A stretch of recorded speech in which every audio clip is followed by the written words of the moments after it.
Estamos, hola amigues, ¿cómo están? Buenas noches. Em, ¿Cómo andan? ¿Andan por ahí? ¿Hay gente? Yo me miro como, es como un espejo. ¿Cómo les va? Tanto tiempo. Se me hace que pasó mucho tiempo de la última charla hasta hoy. Bueno, como saben, estuve organizando un poco los encuentros y los estuve colgando en mi página de YouTube. ¿Sí? Hola María Pía, ¿cómo están todos? Pía, no María Pía. ¿Cómo estás? ¿Cómo están todos? Buenas noches. Voy a esperar que se vayan sumando. ¿Cómo están? Hola Claudia, ¿cómo estás? ¿Cómo andan por ahí? ¿Bien? ¿Cómo andan con las vidas, con la cuarentena? ¿Mm? Inviten a videos en vivo. Bueno, yo veo que aparecen un montón de invitaciones. Yo pongo en público, ¿sí? Estas charlas y después las cuelgo en YouTube para que las puedan replicar y ver. ¿Mm? Hola Eli, ¿cómo estás? Elisa, mi amiga, que se suma para la charla de salud mental. Muy bien. ¿Cómo están? Buenas noches. Hola Mati, ¿cómo estás? Cachorra, bueno, gracias. ¿Cómo les va? Hoy están muchas amigas. Hola Ivana, querida, ¿cómo estás? Hola Eli, ¿cómo estás, amiga? Muchas amigues se suman. Mis amigas querían que las salude. Especialmente mis amigas de la escuela. Bien, Elisa, que se sumen todas. Caro, Vale. Hola, Silvia. Hola, Yanela, ¿cómo estás? Desde México. Hola, Neri, hermosa. Buenas noches. ¿Cómo les va? Hoy vamos a hablar un poco de salud mental. ¿Quieren? Me parece que es un tema importante. Hola Walter, ¿cómo estás? Buenas noches. ¿Cómo andan? Se hizo esperar un poco este encuentro, pero tenía ganas de compartirlo con ustedes. Eh, Hola Maru, ¿cómo estás? Hola Ceci Andiazábal, preciosa. Elcita Navarro, mi amiga y compañera. Uy, se suicidó una amiga. Solo entré para decirles que refuercen con sus amigues. Ay, gracias. Neri, si necesitas hablar, sabes que me podés llamar, ¿sí? Hola Alba, ¿cómo estás? Hola Caro González, ¿cómo estás? Hola amiga. ¿Mm?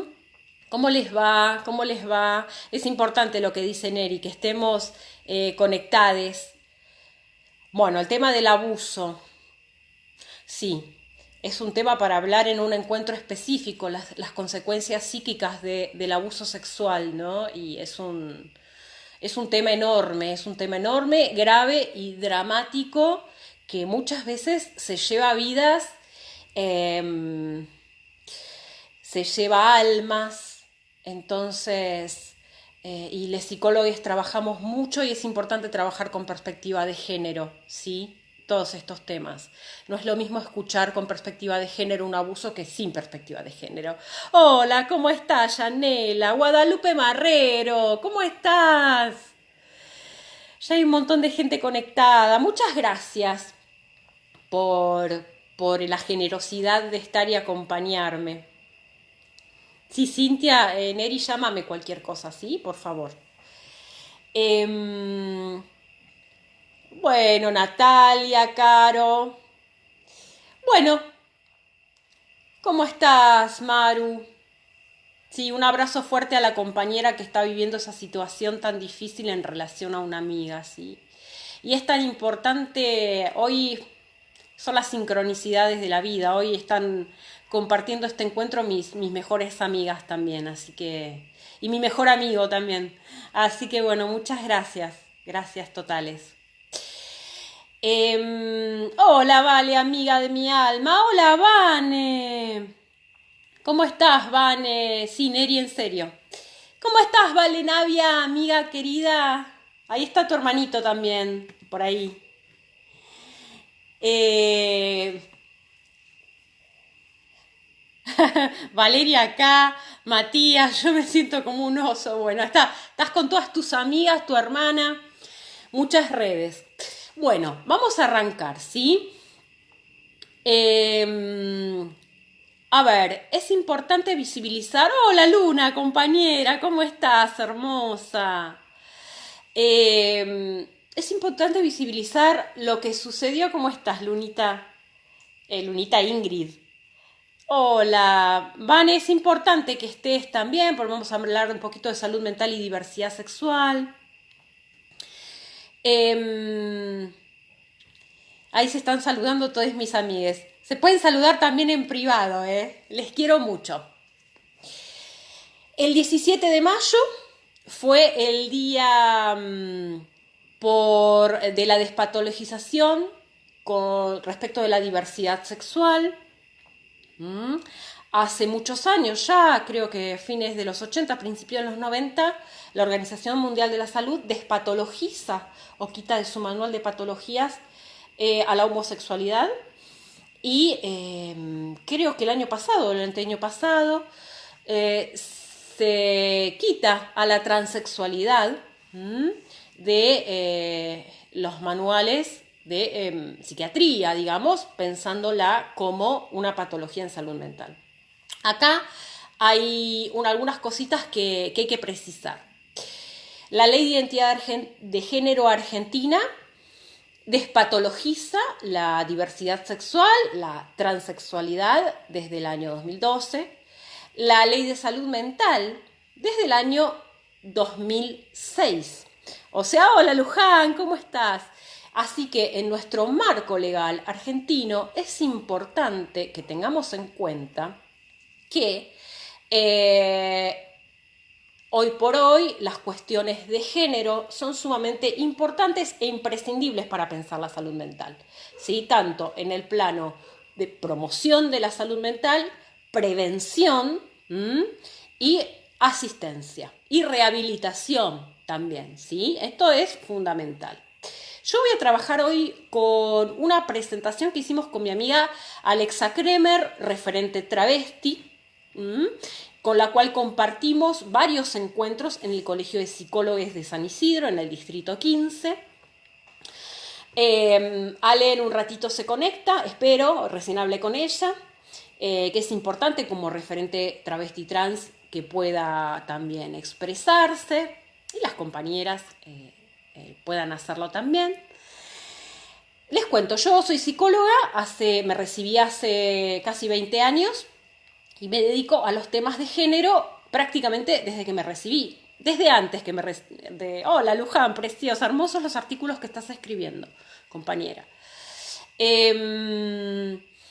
Y me dedico a los temas de género desde antes, que incluso se llamaran oficialmente o popularmente género. Me dedicaba primero a los estudios de la mujer, después me dedico a los estudios de género. Y actualmente me dedico muchísimo.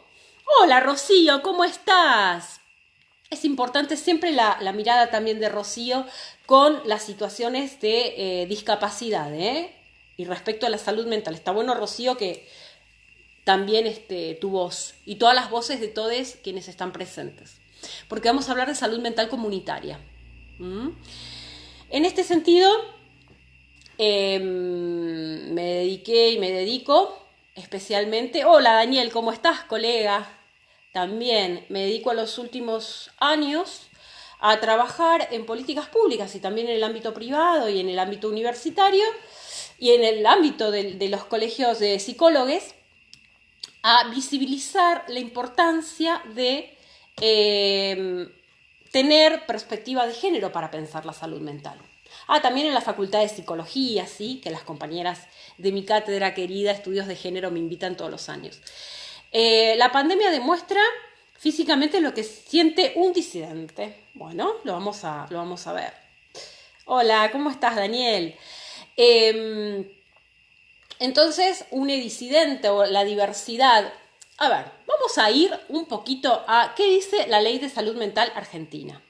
Primero, si volvemos al raconto de qué se tratan las cuestiones de género. Los estudios de género son estudios académicos, son estudios que si bien son el brazo académico de la militancia social feminista, de los movimientos LGTBIQ+, de la militancia también feminista antirracista y anticapitalista, es importante precisar algo que a mí a veces me pone de los pelos. Los tengo planchados, porque si no se me ponen así cuando se banalizan las cuestiones de género. ¿Qué quiere decir? Que a veces se considera que género es, bueno, hablamos todes. Está buenísimo que todas. Hola Iri, preciosa. Hola Karina. Todos tenemos voces en esto, es fundamental nuestra experiencia, pero también es fundamental precisar algunos conceptos para entender que estamos hablando de un campo científico, de ciencias sociales, de ciencias interdisciplinarias, también en el campo de la biomedicina, porque hay muchísimas discusiones en el campo de la biomedicina respecto a las cuestiones de género, las cuestiones de diversidad corporal, de intersexualidad. Entonces, hola Silvita hermosa, que el otro día nos vimos por la calle, así como nos saludamos lejitos. Entonces vamos a precisar algunas cuestiones. ¿De qué hablamos cuando hablamos de género? ¿Sí? Cuando hablamos de género en una primera instancia estamos hablando de todas aquellas asignaturas, deberes, roles, funciones, estereotipos, mandatos. Hola, ¿cómo estás Inés? Preciosa. Que forman parte de una estructura social que desiguala las diferencias sexuales. Desiguala las diferencias sexuales respecto de un modelo hegemónico que es el considerado masculino blanco heterosexual y de sectores altos, digamos. Hola Alexa querida, te estaba esperando. Y todas aquellas que no entremos en aquel modelo de humanidad, ese particular que se generaliza y quienes quedamos por fuera, necesariamente vamos a entrar en un campo de desigualación en términos de derechos, de oportunidades y también en el campo de la salud vamos a ser generalmente diagnosticades de una determinada manera, vamos a ser entendidas de una determinada manera y va a haber un paradigma con el cual se van a hacer ciertas indicaciones. Por ejemplo, si el modelo que prima en una sociedad es que una mujer, hola Patricia, ¿cómo estás? Que hay un solo modelo de mujer, que necesariamente tiene que ser madre para realizarse en la vida, las intervenciones, sí, que se van a hacer desde allí, van a tener que ver con el refuerzo de ese modelo. Si entendemos que los varones deben ser potentes, proveedores, ciudadanos y protagonistas, desde un modelo sin perspectiva de género, vamos a tender a restituir ese orden naturalizado. Hola Víctor, ¿cómo estás, amigo querido? Qué bueno que te enganchaste. Hola Ale. Bueno, muchos amigos queridos. Entonces, la perspectiva de género lo que nos va a permitir ver en salud son los impactos diferenciales de las vidas que tienen condiciones en el marco de situaciones de vulneración de derechos y de discriminación. Entonces vamos a entender en un marco social y subjetivo al mismo tiempo, hay que estudiar mucho. Hay que estudiar mucho porque vamos a tener que estudiar cuestiones del campo específico, psi. Gracias, Víctor, vos porque me querés. Vamos a tener que estudiar cuestiones del marco de nuestras disciplinas, sean cuales fueren, y al mismo tiempo vamos a tener que estudiar la perspectiva de género y sus cruces posibles. Por ejemplo, quienes trabajamos con psicoanálisis vamos a tener que estudiar psicoanálisis y vamos a tener que estudiar perspectiva de género, vamos a tener que ver cruces posibles. O sea, tenemos que estudiar el doble, ¿no? O el triple o muchas cuestiones para poder cruzarlas y entreverlas. Y entre ellas los marcos legales. Porque, ojo, es fundamental que nos ajustemos a los marcos legales, que son los marcos de derechos con los que contamos. Y son riquísimos y son enormes. Por otro lado, hola Patri, ¿cómo estás? ¿Cuánta gente amiga querida, Patri? Patricia, médica generalista, que quiero muchísimo, muchísimo, con todo el corazón. Que también una compañera que trabaja desde la medicina con perspectiva de género. O sea, la verdad que el grupo que se arma acá es maravilloso. Bueno, Víctor, comunicador social también, que trabaja todas las cuestiones de descolonización. Bueno, son un grupo muy lindo, me encantaría tenerles en persona. Entonces, eso es un aspecto que trabajábamos tradicionalmente cuando pensábamos las desigualdades de poder binarias entre varones y mujeres.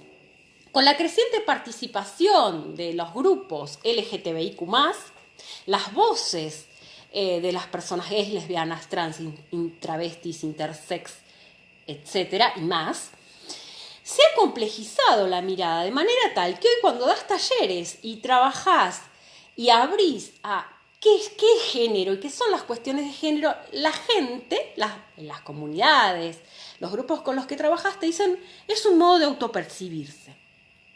Entonces, hola Raquel, ¿cómo estás? Querida, qué bueno que estés. Y escucharte hace bien, por eso me quedé. Bueno, muchas gracias. Son muchos mimos, yo no sé si me los merezco tanto. Me emociona un montón. Como buena virginiana es difícil que llore, pero bueno.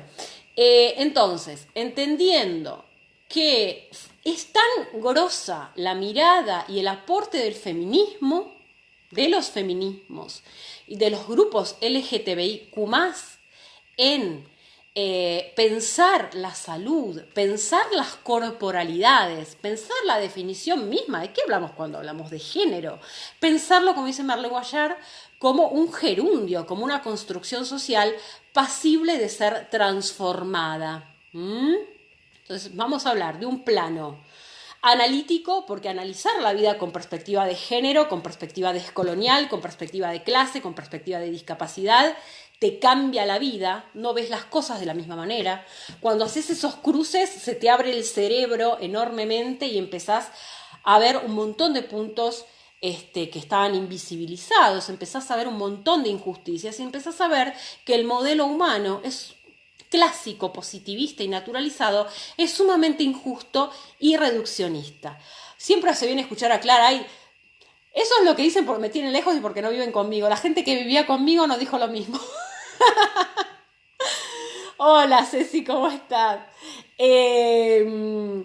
Entonces, entendiendo que estamos en un campo de derechos y que la perspectiva de género lo que va a hacer y aportar al campo de la salud es aportar un campo de análisis, va a aportar un campo de metodología, va a aportar un paradigma, una mirada que va a contribuir a que podamos atender las necesidades de las personas tal como las personas nos las presentan, de una manera más justa, más adecuada y muchísimo menos expulsiva. Imagínense, situación. No es lo mismo pensar que una mujer llega tarde a una consulta porque resiste a meterse en su subjetividad y su inconsciente, entonces digo, bueno, no vino, lo dejo ahí, que pensar que hay condiciones que impiden que esa mujer, por ejemplo, que no tiene dónde dejar los pibes, que no tiene para cargar la sube, que tal vez necesita otro tipo de espacios para la promoción de su salud integral y mi paradigma no se ajusta a las necesidades de las personas. El problema es que cuando nuestros paradigmas no se ajustan a las necesidades de las personas, en lugar de cuestionar el paradigma, cuestionamos a las personas. Problemón porque le atribuimos a las personas un grado de dificultad que en realidad la tienen las herramientas con las que trabajamos. Por lo cual las herramientas tienen que ser pensadas en función de lo que necesita la gente, de lo que necesitamos nosotros. No es lo mismo pensar que una travesti no llega al servicio porque no quiere, porque no se le canta, que pensar que sus condiciones de vida, sus condiciones de opresión, la represión que ha ejercido históricamente la sociedad y el Estado, hacen que o que los horarios sean imposibles cuando te llaman por un nombre que no es el tuyo. Ale dice, recuerdo aquella vez que hicimos una charla, de las miles que hicimos, una profesional de la salud, todo el tiempo te preguntaban a ti. Yo todo lo que decía era posible, claro. Entonces sí, compañeros, lo primero que les quiero decir es que lo que no funciona no son las personas que nos consultan, lo que no funciona son los paradigmas. Cuando no nos funciona un paradigma, tenemos que transformarlo con herramientas de un plano que tiene que ver con los derechos humanos. Es un plano ético, y es verdad lo que dice Ale. Sí. Nosotras con Alexa hemos dado, espero que sigamos dando muchísimas charlas juntas sobre el tema de salud mental y salud integral con perspectiva de géneros y diversidad sexual. Una dupla muy linda, somos hermanas separadas al nacer y que nos juntamos de grandes. ¿Qué dice la ley de salud mental?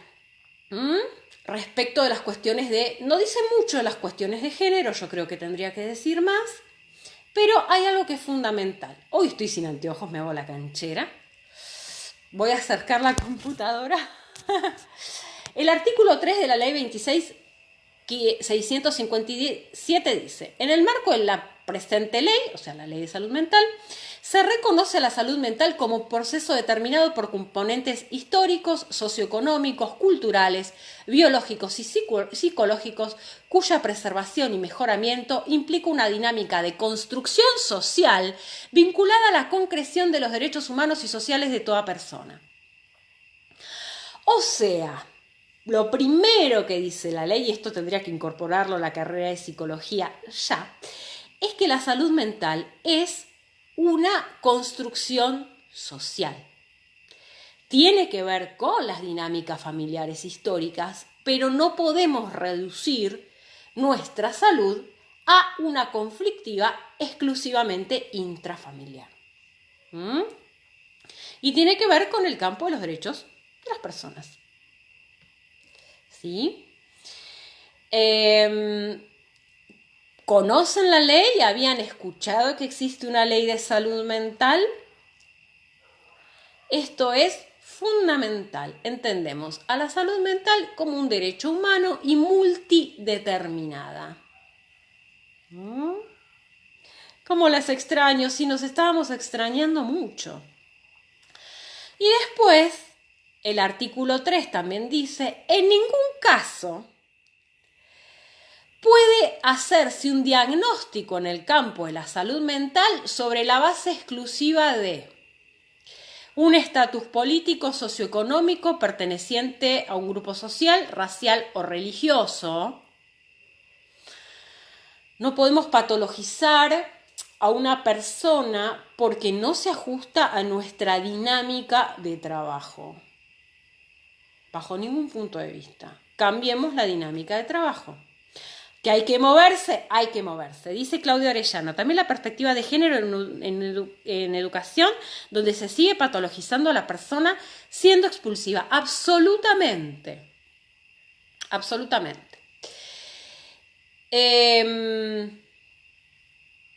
Tampoco se puede patologizar demandas familiares, laborales, falta de conformidad o adecuación con los valores morales, sociales, culturales, políticos o creencias religiosas prevalecientes en una comunidad donde viven las personas. Respecto a la subjetividad, amo ese artículo de la Ley de Salud Mental, dice Alexa. Claro que sí. Respecto a la subjetividad como construcción social y no solo intrafamiliar, hay mucho que trabajar aún, cuesta un montón. Ceci Andiazábal, que es una psicopedagoga excelente. Ay, pero no sos psicopedagoga, sos licenciada en educación. Maravillosa, con la que he trabajado, equipo interdisciplinario. Exactamente, despatologizar o abrir el campo de las dinámicas sociales en relación. No se puede patologizar a las personas por su elección o identidad sexual. Esto es previo a la identidad de género, no está puesto en los términos con los que hablamos hoy, de orientación sexual e identidad de género, bajo ningún punto de vista. o la mera existencia de antecedentes de tratamiento u hospitalización. Entonces, fundamental, estamos hablando del marco de los derechos de las personas. Base principal. Ahora les quiero preguntar, vamos a ir por partes, por ahí voy a tomar un par de ejemplos, vamos a hablar, yo en mis clases obviamente, y cuando trabajamos con la ENLEX o cuando trabajo en la facultad, son módulos enormes de trabajo que llevan muchas clases y muchas dinámicas. Esto es una simple introducción para pensar. ¿Cómo es este tema de la patologización? Incluso vamos a hablar un poquito de las mujeres y después vamos a hablar un poco más del campo de la diversidad, para pensar con perspectiva de género. La subordinación de las mujeres, estoy hablando de mujeres cis en este caso, aguántenme, siempre digo aguántenme porque voy a ir para todos lados, pero necesito ir por partes, ¿sí? Ya todos me conocen y saben que hablo multidimensionalmente, pero necesito ir por partes. Hay un artículo muy bueno de Ana María Fernández que se llama Historia de la histeria o Histeria de la historia, donde se ve cómo claramente, incluso el concepto de histeria mismo, tiene que ver con, hay algo de nuestra corporalidad que es medio enloquecedor, según los estereotipos sociales, pero además desde los discursos científicos y médicos y psicológicos en general, que invisibilizan las condiciones de vida que generan malestar, por ejemplo, las mujeres. De esto habla Mabel Burín, muchísimo. ¿Qué quiero decir con esto? A ver, ejemplo base. Cuando una mujer está desbordada por sus condiciones de vida, vive violencia de género, por ejemplo, la verdad es que muchos profesionales desconocen por completo sin trabajo en el área. A nuestros colectivos nos viven patologizando y nos exigen vivir bajo, eso decía antes Margarita, Alexa dice, a nuestro colectivo nos viven patologizando, nos exigen vivir bajo un sistema heteronormativo para poder subsistir. Nos imponen estructuras binarias, varón-mujer, exacto. Volviendo, justamente, todas estas imposiciones tienen manifestaciones metodológicas y asistenciales. ¿Qué quiero decir con esto? Cuando vamos a una guardia o muchas veces accedemos a algún tratamiento de salud mental, cuando vamos a una guardia rápidamente desbordadas emocionalmente por alguna situación, ¿qué es lo que vulgarmente se dice? ¿Qué nos pasa a las mujeres? Cuando estamos confundidas, no podemos decir exactamente qué nos pasa, no podemos decir exactamente qué nos duele, tenemos la presión alta, no podemos dormir, estamos sobrepasadas. ¿Cuál es? Y no tenemos ninguna lesión física. ¿Cuál es el primer diagnóstico que se hace sobre la base de esa manifestación? Un diagnóstico que es muchas veces situado en el campo de lo despectivo, en el campo de, seguro, de la desjerarquización y hasta de la burla. ¿Qué se nos dice? A ver, cuando vamos a una guardia. Lo escuché en servicios de todas las clases sociales. En todos lados me dijeron lo mismo los profesionales que trabajan en guardias. ¿Qué se dice de nosotras? Oh, no se les ocurre. ¿Qué nos pasó?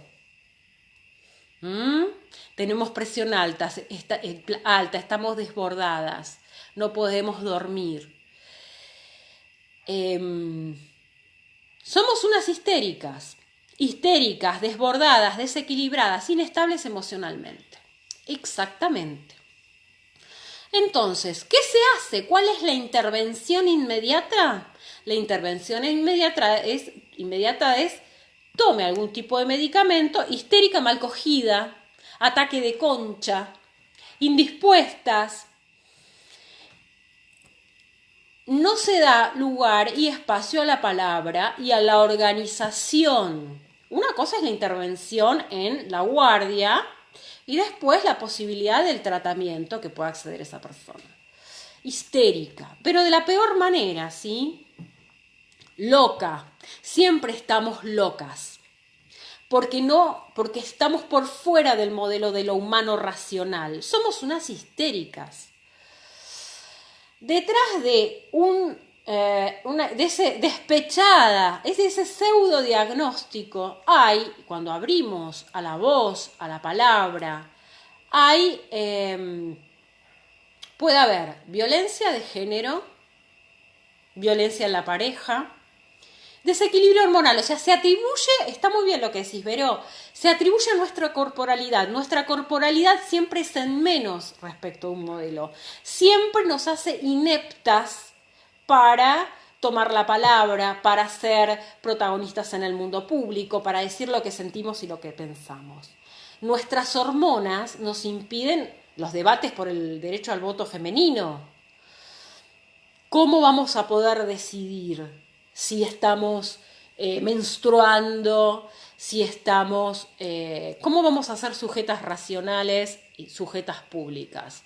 Entonces, esto se desliza al campo de la intervención, que inmediata y rápidamente es medicamentosa y que cierra la voz. No estoy, ya lo dije, no estoy para nada en contra de los tratamientos medicamentosos, pero siempre tienen que acompañarse de la posibilidad de que haya una apertura de las voces y las palabras. Entonces las mujeres nos van a decir, estoy desbordada porque tengo porque estoy cuidando a mis hijes, a mi marido, a mi suegra, a el comedor comunitario, porque me hago cargo de los pibes del comedor.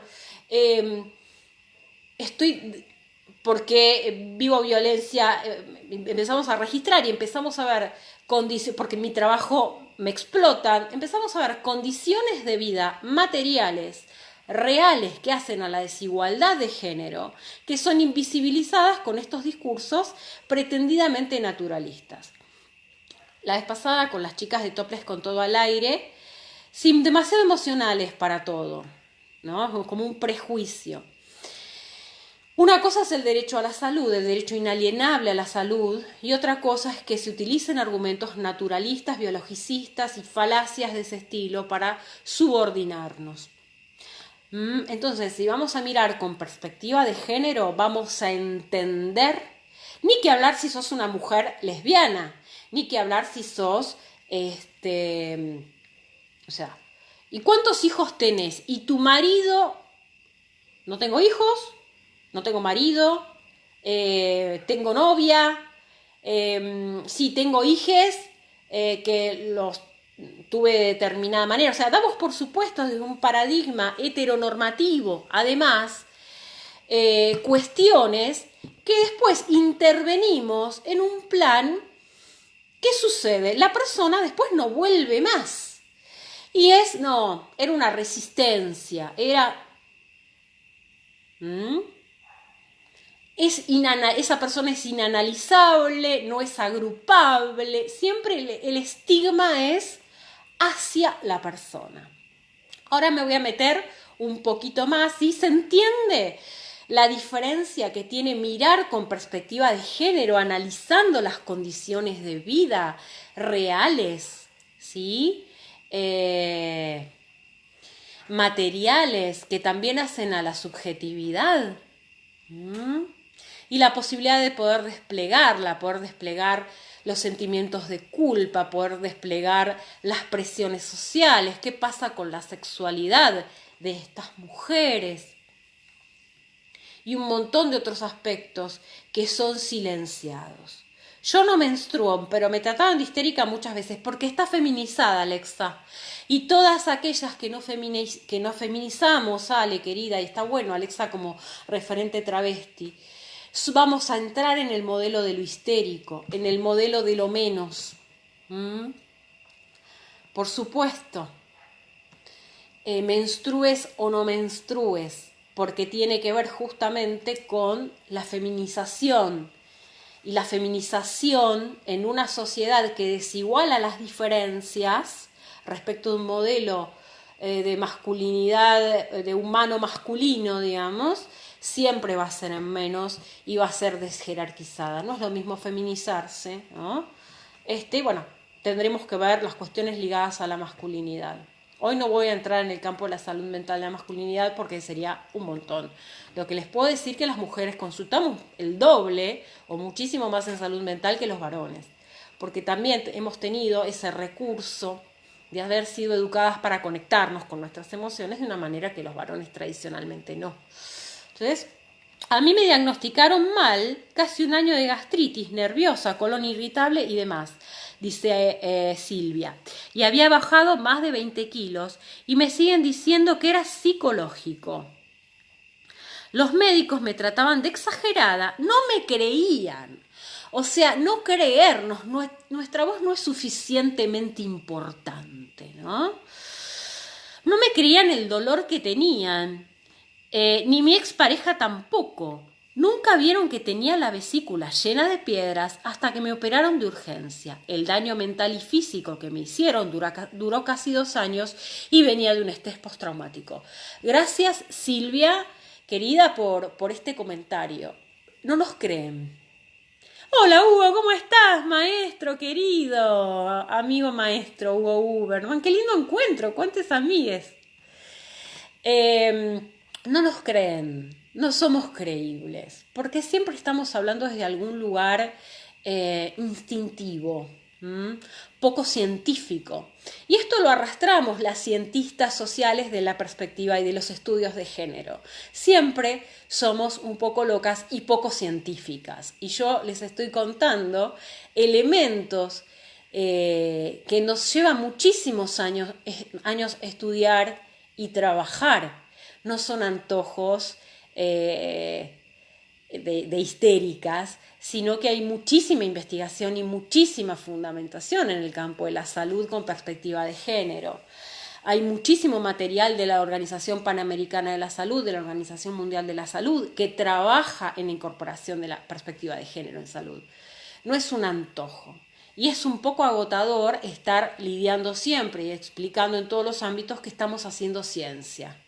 Sí, cuando hacemos estudios de género estamos haciendo ciencia. Instintivo igual primitivo. Un estatus humano de menor categoría. ¿Cómo estás, Huguito querido? Sí, esto es fundamental. No nos creen. El otro día yo puse una noticia de una niña de 11 años que no fue atendida como correspondía porque no le creían, porque era una nena alta, grandota, robusta, para los estándares esperados además para su edad, por lo cual tampoco quisieron atenderlos. El tema del gordo odio o de los modelos humanos para los cuales estamos formados para trabajar y para los cuales no. Entonces, ¿quiénes? Desde el campo, si se quiere, de la medicina más clásica y el campo de la salud mental, ¿quiénes son las personas para las cuales estamos preparadas para atender? ¿Alguna vez pensamos eso? ¿Para qué nos preparan? ¿Para atender a quiénes? ¿Para atender a quiénes? ¿Qué corporalidades tienen? ¿Qué clase social tienen?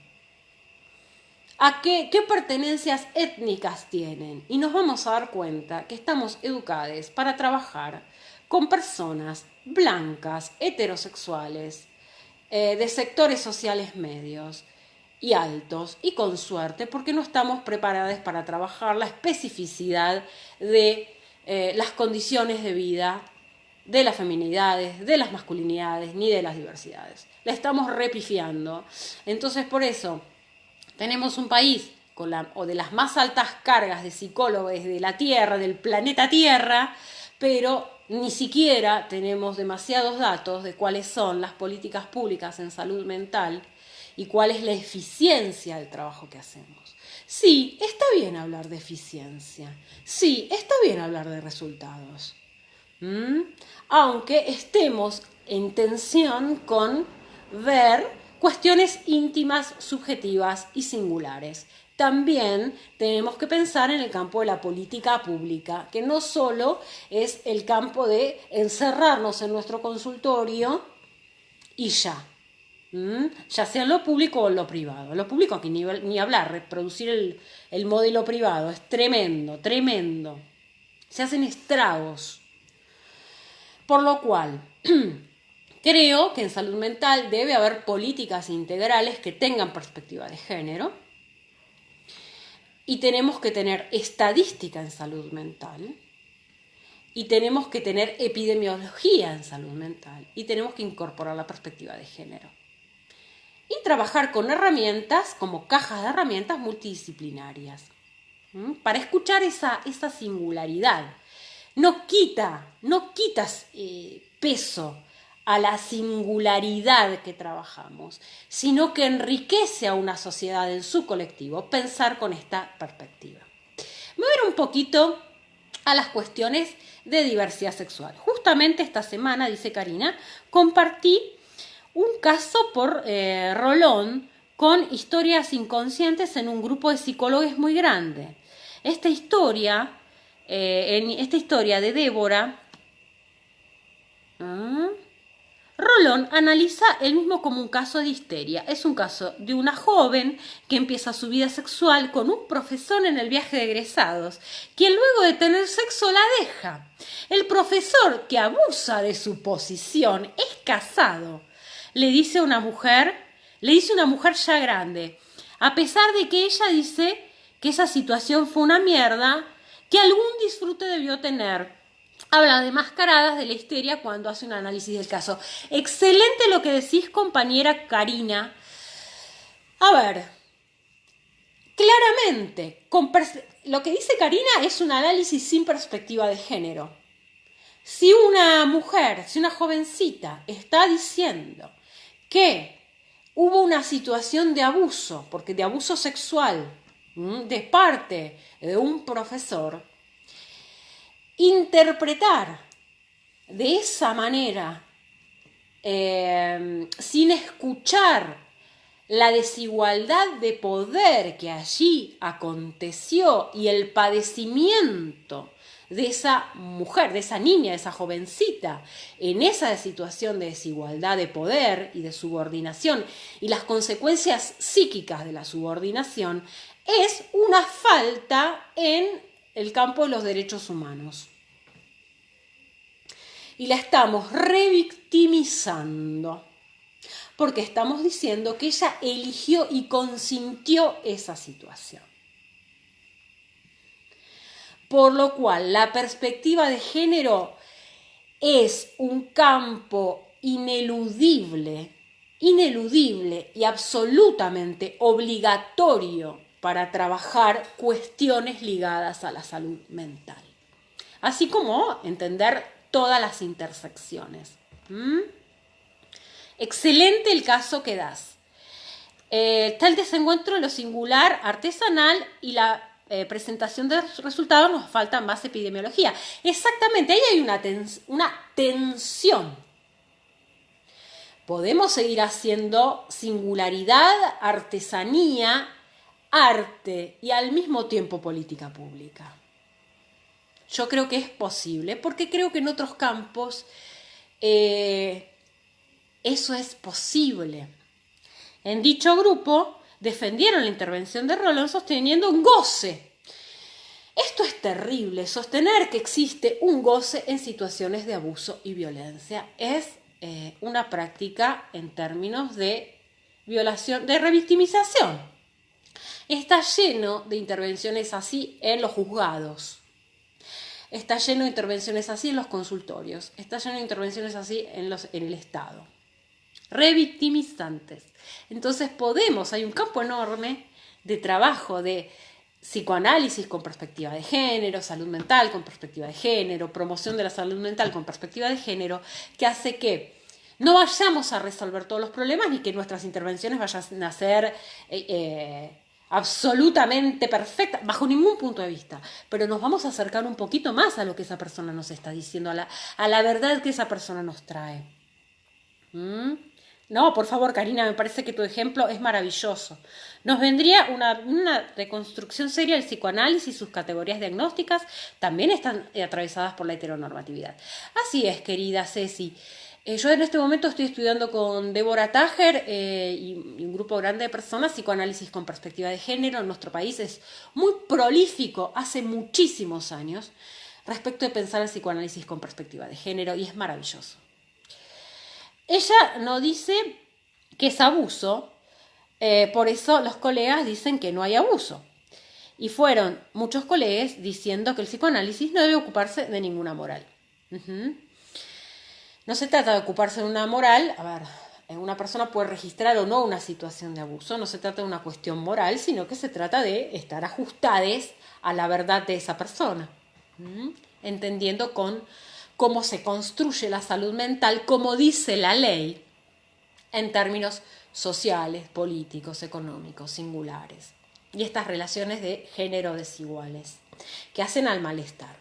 Fue terrible leer cantidades muy grandes de colegas diciéndose psicoanalistas, mandándome a leer sobre goce. Sí, te entiendo. Te entiendo. Y es grave, muy grave. Muy grave.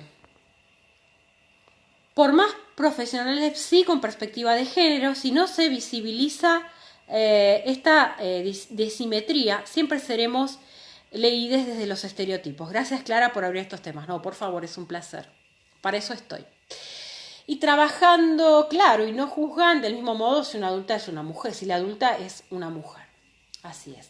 Justamente lo que se está haciendo es establecer un parámetro moral. Todo lo contrario, se está revictimizando. Quiero hablar un poquito de las personas travestis trans, que Ale, espero que estés ahí.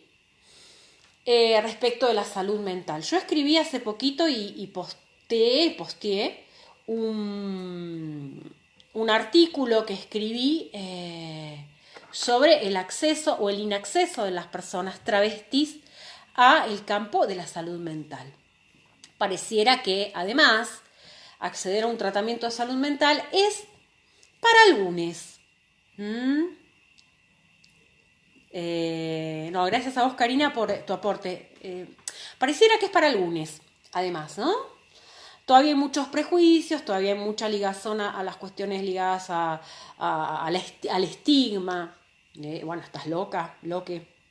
Hay una presentación donde Débora Tajer y otra se llama ¿qué es ¿es heteronormativo el psicoanálisis? Perfecto, lean a Débora. A Débora. A Ana Fernández, a Galliberti, a Mabel Burin, bueno, hay un montón, a mis compañeras, a mis amigas, Ale Lo Russo, Luján Costa, que está acá escuchando también. Escribamos, compañeros, escribamos sobre esto. Hablando de las personas travestis, históricamente ha habido una situación de estigmatización y patologización de las compañeras travestis. Cuando yo estudiaba psicología, la única vez que escuché hablar de travestis fue en psicopatología, en alguna mención, donde se habló en un teórico de psicosis y nada más. Recuerdo aquella vez que un profesor de fines me dijo que no se puede verificar una violación de una travesti trans por su condición de vida. Eso le dijeron a mi compañera travesti, que no se puede verificar que haya sido violada.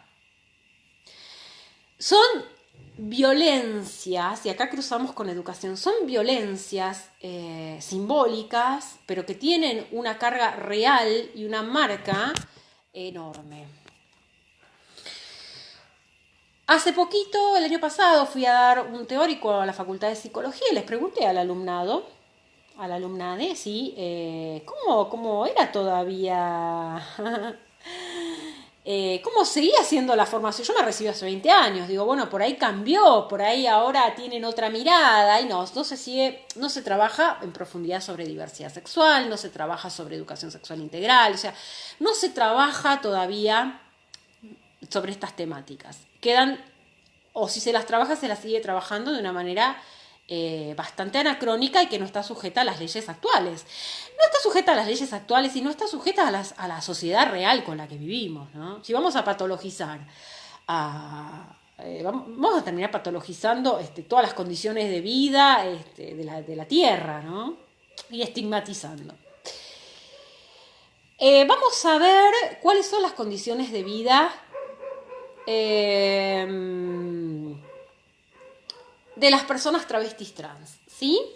Hay cambios, hay transformaciones generacionales, pero bueno, yo vengo ahora estamos en cuarentena, pero vengo a trabajar con el CITA, con Alba Coria, con el CITA, le digo, con Elsa Navarro, que es una excelente operadora en adicciones. Venimos trabajando en el Centro Integral Comunitario de Malvinas con pacientes y consultantes LGTBIQ+. Entonces estamos en permanente revisión de cómo trabajar en salud mental, despatologizando, cómo trabajar en promoción de los derechos, cómo es la escucha, cuáles son las intervenciones más adecuadas. Nos encontramos en la zona de Malvinas, nos encontramos en una zona además donde las condiciones de vida de muchas personas son muy precarias y las condiciones de las compañeras travestis son sumamente precarias. Las condiciones de vida, donde no tienen acceso al trabajo, sino que están en situación de prostitución en muchos casos, situaciones de violencia permanente, se cruzan muchas veces situaciones de consumo problemático. Si vamos a aplicar el modelo de Diván, no nos va a servir en todos los casos. No nos va a... Y el problema no es de las personas que nos consultan, el problema es de cómo estamos pensando. Si necesitamos más salud mental comunitaria, yo soy una luchadora de la salud mental comunitaria, o sea, de espacios de intersección o de transición entre el consultorio individual y los ámbitos comunitarios, ¿sí? ¿Cómo necesitamos reunirnos? ¿Cómo necesitamos que haya espacios grupales de pertenencia?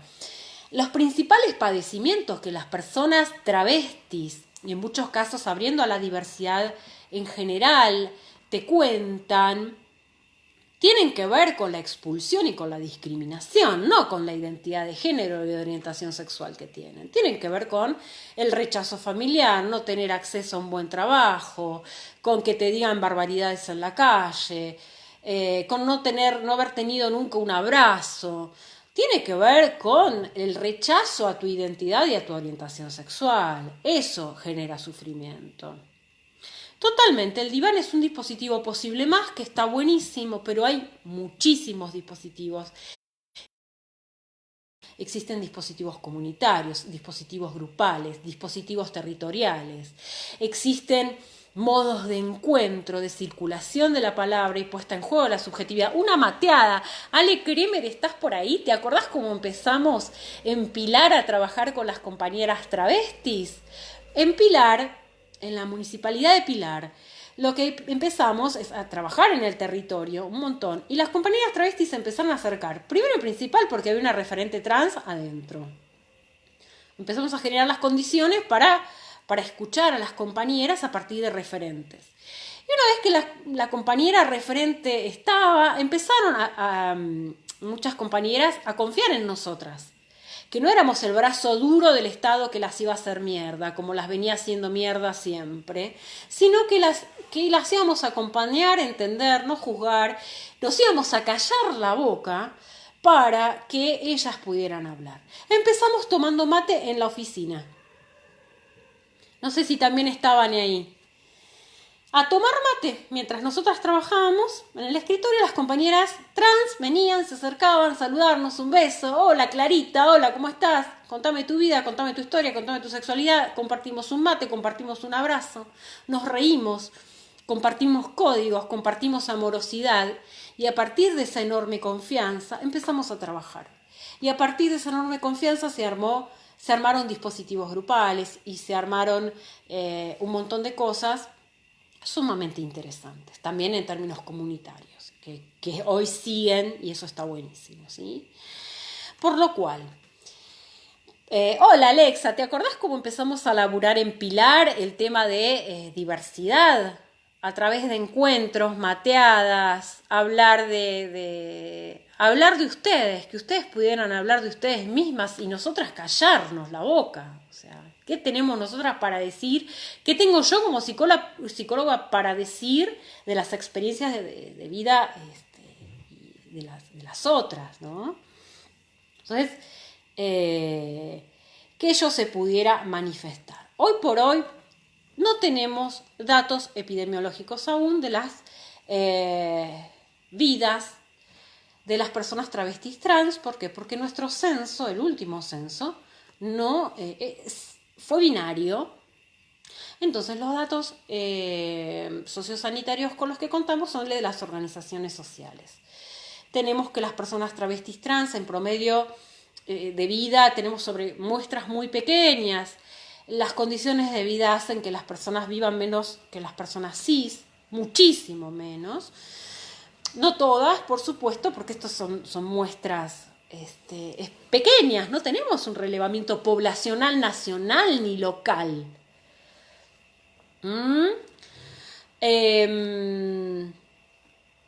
Vemos que todavía es muy importante la escucha en nuestras vivencias como trans. Exactamente. Lo primero que hicimos fue escuchar y abrazar, ¿no, Alexa? Bueno, yo era más de abrazar, no sé si abrazas tanto. Yo soy pesada. Ser empáticas, ser simpáticas. Yo les voy a contar un poco lo que... Tratar a las personas tal como se presentan.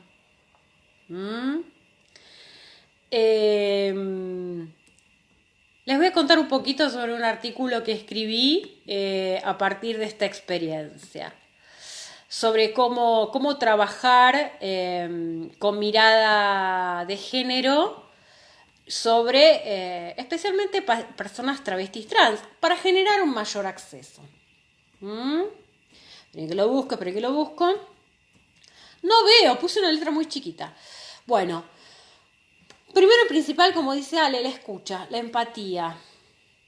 No juzgar, relajarse, ¿sí? Fundamental, la despatologización. Abrir espacios, como dice Ceci Andiazábal, que no son los clásicos, sino que son innovadores, son lúdicos. Compartir entre pares. Saber cuándo callar y así escuchar. Bajarse del binario y del universo cis, por supuesto, callándonos la boca y escuchando la verdad que tienen las personas para decirnos. Su verdad subjetiva y vivencial. Horarios. Bueno, una compañera que ejerce la prostitución porque no tiene otra opción va a venir en un horario que no va a ser el horario de oficina que tenemos. Una compañera que se arregla, que trata de maquillarse, que no sale a la luz del sol, va a venir en otro horario.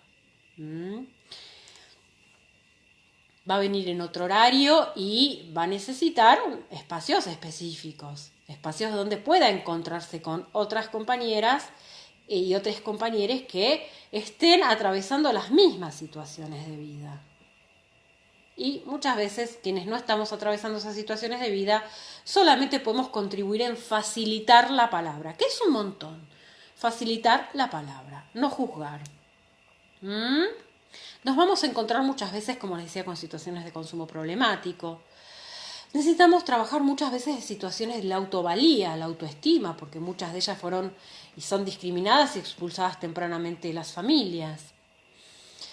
El tema de las situaciones de violencia, suicidio, intentos de suicidio, lo mismo que hablábamos con las situaciones de abuso, pensamientos suicidas, autolesiones, que están ligadas a las condiciones de vida y a la expulsión. Hay un mayor riesgo, especialmente en la adolescencia, de parte de estas poblaciones de intentos o pensamientos suicidas, y esto es importante tenerlo en cuenta. Y qué lindo para nosotras tener un espacio, dice Alexa, donde tener nuestras resoluciones de derecho, y eso empodera a las compas a tener otra alternativa de vida. Exactamente. ¿Sí? Espacio propio, el cuarto travesti propio, ¿no? Retomando el construir resultados. A veces tenemos iniciativa para construir estos espacios alternativos, pero cuando nos toca compartir lo hecho, volvemos a las categorías clásicas. Es una tensión, así es. Las categorías clásicas no es que hay que tirarlas a la basura. Las categorías clásicas hay que deconstruirlas, tomar aquello que sirve y tomar aquello que no está actualizado y actualizarlo. Freud era un dialogante con el feminismo de su época. Hablaba de sexualidad de una manera de la cual no había hablado nadie. El tema es que hablaba en una época. Mucho de eso todavía sirve, pero hay que ampliarlo, hay que profundizarlo, hay que contextualizarlo, hay que revisarlo, ¿sí? Hay que alimentarlo, hay que conurbanizarlo, hay que argentinizarlo. Y esas herramientas nos las dan las voces de las personas. A ver, lo que dice Alexa Kremer es: lástima que la entrada de este nuevo gobierno me dejó como atención al público y me sacó de lo profesional. Bueno, yo ahí ya no puedo decir nada porque a mí me sacó directamente. Pero bueno, eso es otro campo que es el de la política pública, y las políticas públicas argentinas a veces lamentablemente tienen la tendencia a destruir todo lo que se hace y no continuarlo, ¿no? Y eso es, yo creo que el campo de los derechos humanos tiene que estar siempre por encima de las cuestiones partidarias y de gestiones puntuales. Siempre es el campo supremo, es el campo supremo. Y me parece que cuando estás operando en el campo supremo de los derechos de las personas, eso no debe tocarse. Creo eso. Creo que Alexa es una gran profesional con la que trabajamos codo a codo y de la que he aprendido muchísimo. Yo hoy por hoy estoy haciendo estas charlas, pero la llamé a Alexa, sumate, porque sin vos yo no puedo hablar de esto. Es una cuestión de respeto. Como ustedes mismas compañeras, cuando hablan de sus malestares, ¿no? Y de los juicios que se hacen sobre sus vidas. Ustedes tienen esa verdad, como la situación que contó la compañera recién.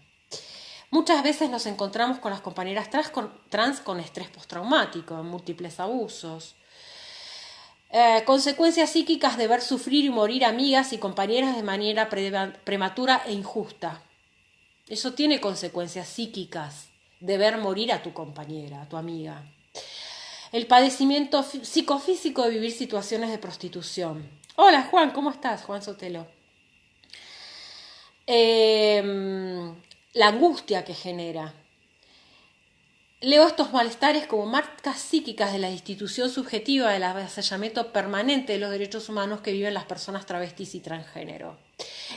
Estas condiciones de precariedad sostenidas por un sistema patriarcal heteronormativo y colonial les expulsa, generando un gran sufrimiento que merece ser dicho e inscripto, porque las travestis y transexuales tienen derecho a la salud mental pública y gratuita. Entonces, creo que ahora voy a ir cerrando con algunas propuestas. Ale, vos si querés tirar algunas propuestas. Propuestas de trabajo las hay. Creo que la creatividad al poder, la creatividad, la escucha y la formación científica en estos temas. Porque tenemos ciencia y estamos haciendo ciencia. En las universidades, en las organizaciones, estamos construyendo en el Estado, se construye saber. La creación, yo lo que propongo para el abordaje de la salud mental con perspectiva de género es la recreación de espacios individuales de escucha y contención. Seguimos con nuestros espacios individuales, pero recreados a la luz de lo que las personas nos manifiestan. No puedo ir con la remera única a ponérsela a todo el mundo. Y no es un problema de la persona que le queda grande o chica la remera. El problema es de la remera. No puedo ir con la uniteoría hecha por determinadas personas en determinadas situaciones, en determinado contexto, a pretender atender a todo el mundo. Tendré que cambiarme la remera, aunque sea mi remera favorita y aunque sea la única que tengo y la que sé. Lo siento, me tendré que poner a estudiar. Me subleva un poco porque esto tiene que ver con el campo de la justicia social. La promoción de redes, acceso y garantía de los derechos como instancias subjetivantes. Cuando vos accedes a tus derechos, eso te subjetiva, te saca del lugar de objeto. La despatologización absoluta de la disidencia y la multiplicidad sexual. La despatologización de la femineidad. La despatologización del malestar de las mujeres. El malestar es producto de la desigualdad. Obviamente tenemos marcas singulares, familiares, de los primeros 5 años de nuestras vidas, que se cruzan con estas cuestiones sociales. El nomadismo, salir a buscar, acercarse, caminar el territorio, especialmente cuando trabajamos en organizaciones sociales y en el Estado. Si estamos con un modelo de esperar la demanda, sonamos porque nos van a contestar, no, acá travestis no vienen. ¿Te desgordás, Sale, cuando nos decían, no, acá travestis no hay? Y ustedes me decían, no, pero acá a la vuelta, ya está esta, acá ya está la otra. ¿Cómo que no hay? No son visibles, no llegan, no vienen, porque no tenemos el dispositivo adecuado para atender a esas personas. Entonces hay que caminar el territorio, hay que embarrarse, hay que sacarse los tacos, colegas. Bueno, hay que sacarse los tacos a veces. A veces hay que ponérselos, a veces hay que sacárselos. ¿Sí? Actividades lúdicas, propositivas de construcción comunitaria y decisión que marquen la agenda de la política pública. Las mateadas, las reuniones, las charlas, los grupos, los espacios de puesta en palabra colectiva y singular. Jerarquizar la escucha y la palabra. Yo sí te creo. Esta cuestión de que a Alexa le dicen no te creo una violación. Como a una mujer cis, a un adolescente no le creyeron en otro tipo de dispositivo una violación. Armar grupos, en un caso pueden ser psicoeducativos, comunitarios o terapéuticos, depende de dónde lo hagamos. Diseñar talleres, proyectos comunitarios, donde las personas sean las protagonistas, donde quienes diseñen esos talleres y esos espacios sean las personas a las cuales van destinadas las acciones. Eso es fundamental. Eso es fundamental. Las voces específicas de las acciones y el pensamiento. Por ejemplo, vejez y género. Ok, trabajemos las diferenciales en varones, mujeres, y mi compañera travesti me dice, bueno, pero nosotras no llegamos a vieja como ustedes. Ah, bueno, ¿y entonces qué es la vejez? ¿Puedo hablar de vejez como un término único? ¿Tengo que hablar de vejeces? Los compañeros gays, las personas intersexuales, las lesbianas. Tenemos que hablar de multiplicidades y estrategias múltiples, porque la remera única, como bien decimos cuando hablamos de ropa, el talle único solo le sirve a un porcentaje de la población. No vamos a eliminar el talle vamos a ampliar los talles. Este talle le sirve a un montón de gente, está buenísimo, pero necesitamos muchos más talles. ¿Sí? Y decirle a todos que tienen que entrar en este talle es un acto de violencia. Y encima decirles que si no entran en el talle es culpa de ellas. ¿Se entiende la metáfora que hago con el talle? El talle son nuestras teorías.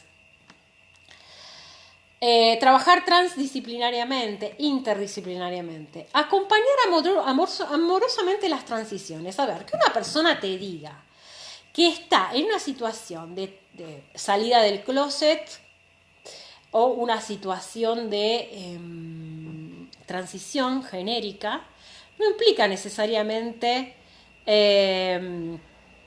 tenés que ir a la psicóloga. Para nada. Salvo que la persona así lo desee.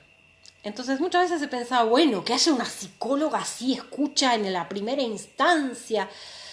A ver, la diversidad sexual no es algo que necesariamente tenga que conducir a un consultorio, salvo que la persona sienta algún malestar por ello. Y quienes trabajamos en la temática lo que vamos viendo es que el malestar pasa por las condiciones de vida y la discriminación. ¿Me escuchabas mal, Ale? Trabajar con empatía, no caer en el abuso de interpretación, incorporar el arte, la creatividad. Eliminar y reducir las barreras institucionales como horarios, turnos, adecuando las prácticas a las necesidades, adaptando los dispositivos a los requerimientos de la población destinataria. Y acá tenemos un problemón.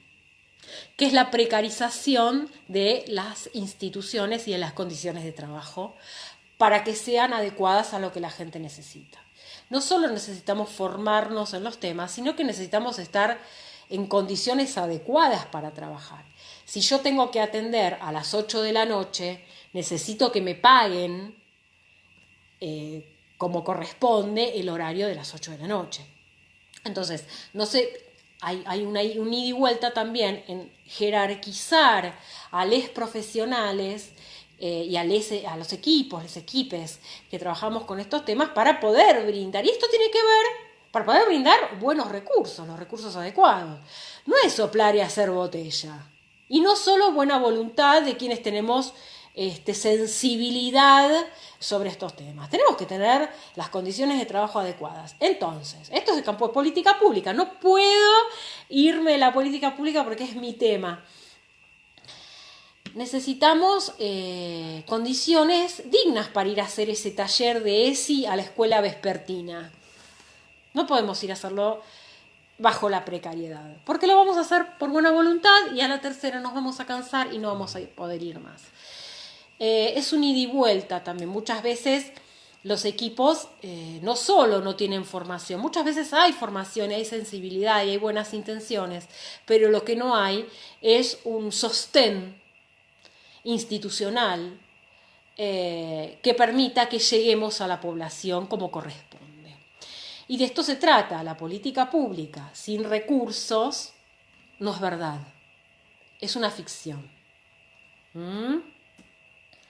Entonces, el modelo que proponemos en salud mental con perspectiva de género tiene que ver con el reconocimiento de las expresiones, trayectorias e identidades de género múltiples.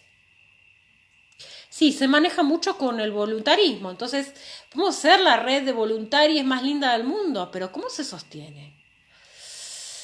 Además, eso habla de la baja importancia que se le da al tema.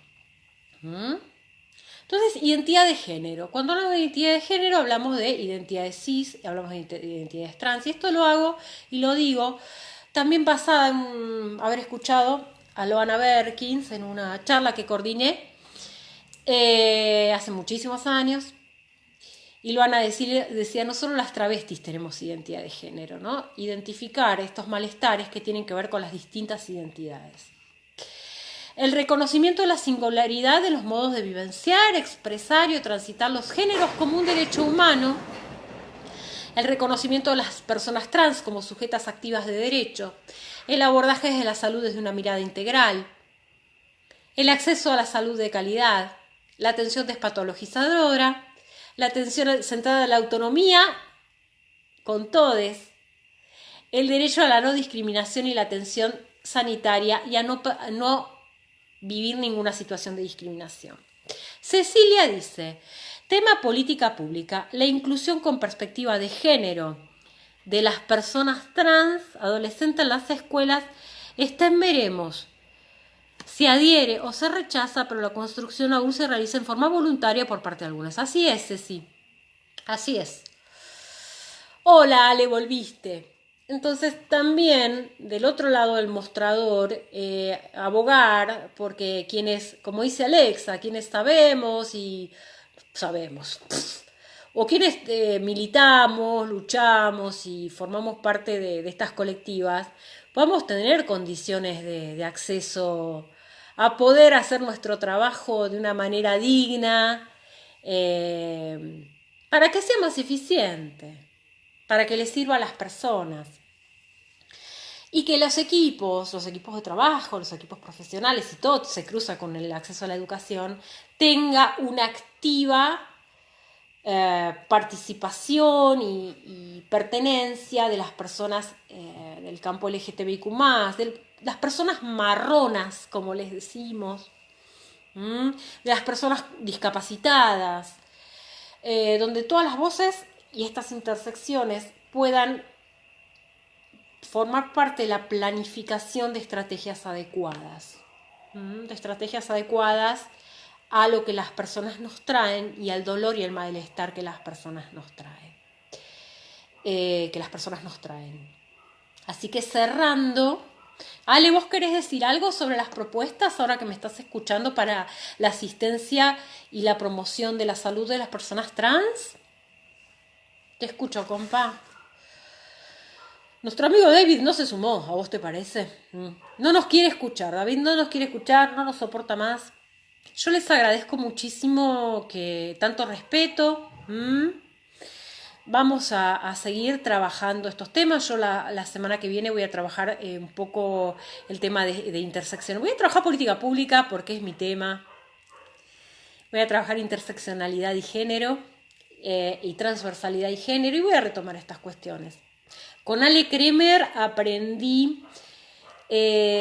tranquila, Clara será muy bien compensada. Con Ale Kremer, con Vanessa, también Vanessa...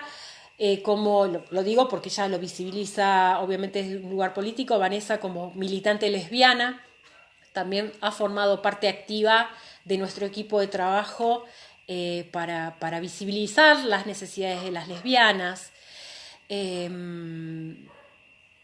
Con las voces de todos se construye, con el respeto, y si la camiseta no le entra a todo el mundo, cambiemos la camiseta. O usémosla para quienes le entra y modifiquemos nuestras herramientas. ¿Por qué no trabajamos con la Biblia? Los dogmas dejémoselos a otros. Trabajamos con las necesidades y el sufrimiento humano. Y hay que jerarquizar a las personas en todas sus formas y en todos sus deseos y sus posibilidades. Hermoso espacio, estoy esperando a vos, Alexa. Sí, Alexa, te estamos esperando, Alexa. Hoy una trans se quitó la vida. Ale era conocida tuya. Dos compañeras, tanto Neri como Ale, ustedes fíjense lo que son las consecuencias psíquicas de las desigualdades de género. Neri nos habló primero de una compañera que se quitó la vida, una chica, una mujer, entiendo que una mujer cis, porque había sido abusada. ¿Cuáles son las consecuencias de que no nos crean?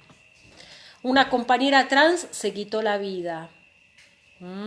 También los costos de la expulsión y de las violencias y las desigualdades de poder que todavía tocan en nuestras vidas de una manera literal. Así que es una propuesta ética, es una propuesta absolutamente ajustada a las necesidades actuales y es una propuesta, creo que eso no es una propuesta opcional. No podemos elegir si trabajamos con los derechos humanos o no. Es una obligación social. Y eso no quiere decir que se ajuste a una moral y que estemos militando el consultorio. Quiere decir que estamos escuchando de una manera actualizada, abierta y adecuada a lo que necesitamos. Ale dice, por falta de un acceso, de un Estado. Pilar eso era su nombre y exigía trabajo digno. ¿Cuántas compañeras? ¿Sí? Trans, mujeres, vamos perdiendo nuestra salud y nuestras vidas por ausencia de servicios presentes y adecuados. Solo tenían 30 años y no la conocí. Así que me parece que terminamos con unas situaciones crudas, situaciones extremas, pero son las situaciones que escuchamos y que vivimos en el territorio. Así que a caminar, gente, a promover amorosidad, compañeras y compañeros y compañeres, y redes, amistad, arte, acá la veo a Silvia también, creatividad y ciencia. No son excluyentes. Les mando un beso grande y nos vemos la semana que viene hablando de políticas públicas con perspectiva de género, porque esto nos dejó picando las políticas públicas. Y si a mí me gusta algo es la política pública. Pilar presente. Neri, ¿cómo se llamaba tu amiga?